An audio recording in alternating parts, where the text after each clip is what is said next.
Alors, on peut dessiner les fonctions puissance. Hein, vous sauriez faire ça. Il existe des tables qui font ça. Hein, ça se trouve. De quoi s'agit-il? Alors, la fonction puissance, elle dépend de quoi? La fonction puissance, là, on va l'exprimer en fonction de delta. Bon.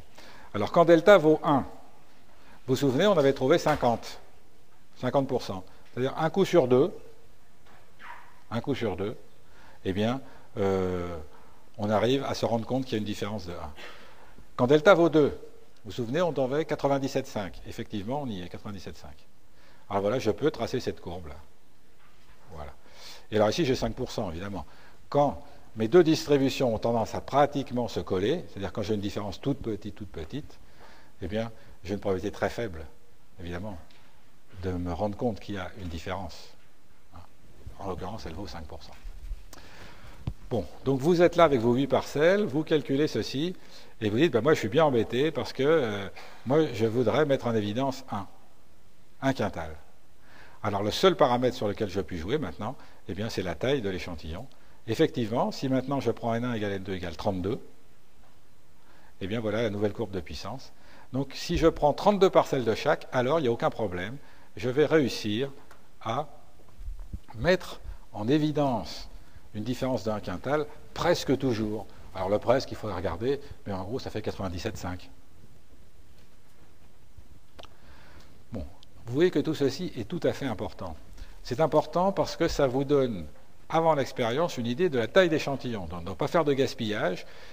Ça, c'est une première chose, c'est-à-dire c'est pas la peine de prendre d'échantillons de 150 si avec 100 ça suffit, première remarque. Deuxième remarque, ça vous évite de vous rentrer dans une expérimentation dont de toute façon, vous ne pouvez rien attendre.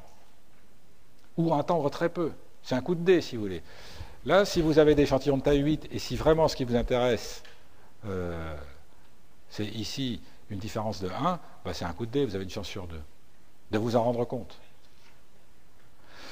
Bon, alors tout ceci, est-ce que c'est simple? Non. Et c'est pas simple pourquoi? Parce qu'on est dans l'incertain. Il y a des choses qui sont réelles mais qu'on ne connaît pas.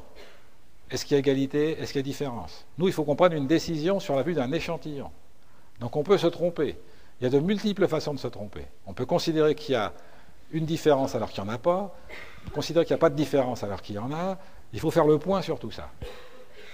Donc ça, il est vital, dans le cadre d'une démarche scientifique, d'avoir les idées claires là-dessus. Et puis, ce n'est pas encore tout à fait fini. Nous, on s'arrête là dans le formalisme, mais après, on pourrait dire, attention, maintenant, à chaque décision, on peut associer des coûts. Et dire, mais attention, si je conclus qu'il n'y a pas de différence alors qu'il y en a une, ça me coûte tant. Bon. Donc ça, c'est des choses qui dépassent le cadre de cette introduction, mais que, bien sûr, on peut envisager.